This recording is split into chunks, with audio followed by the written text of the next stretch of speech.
cerita kedua ni, customer tu dia pregnant juga. Tapi dia pregnant awal lagi lah, dalam 4 bulan macam tu. 4 bulan lebih.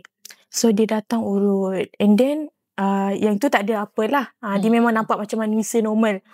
Tak ada apa-apa. So bila masuk kat dalam pun semua, nak minta dia tukar pakaian, nak pakai kain batik. And then customer tu dia beritahu kawan saya macam ni, boleh tak kain batik ni tutup cermin? Saya tak nak lah tengok cermin tu, ada benda lah. Saya tak nak lah, boleh tak awak tolong tutupkan cermin? Dia cakap macam tu. Mana kadang boleh nampak ke kan? Okay. Tapi kain batik tu untuk dipakai, bukan untuk tutup cermin. Betul. So last kawan saya pun cakap, tak apalah Puan, tak apa pun, tak payah pandang cermin. Kain batik ni pun kena pakai, macam tu lah. And then tak adalah tutup cermin tu, just dia tak pandang lah. Yelah. So masa urut tu mula-mula tak ada apa, tapi lama-lama tiba-tiba kawan saya ni dia rasa macam panas dalam bilik tu. Rasa macam panas sangat. And dia pun dah berpeluh-peluh. Bukan dia je, customer tu pun sama. Dia tengah mengurut pun customer tu berpeluh-peluh.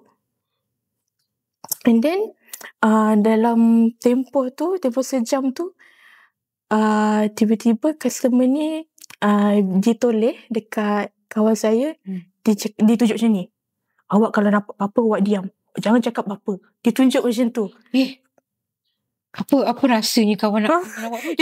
Itu tiba-tiba siap tunjuk pula tu.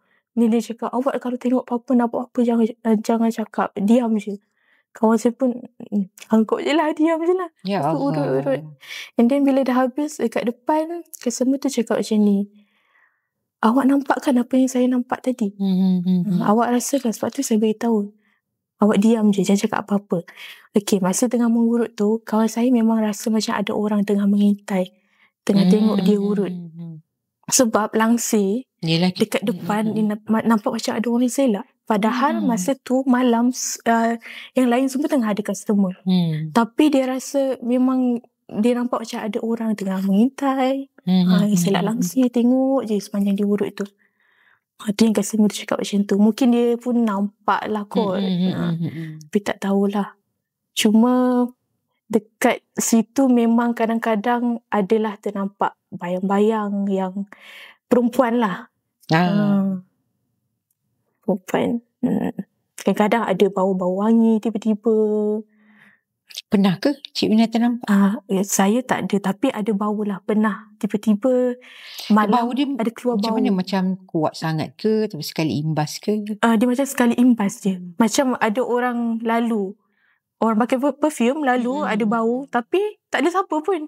Yelah. Saya kalau dekat depan seorang-seorang, yang lain semua dekat dalam, memang tak tahulah bau tu datang dari mana.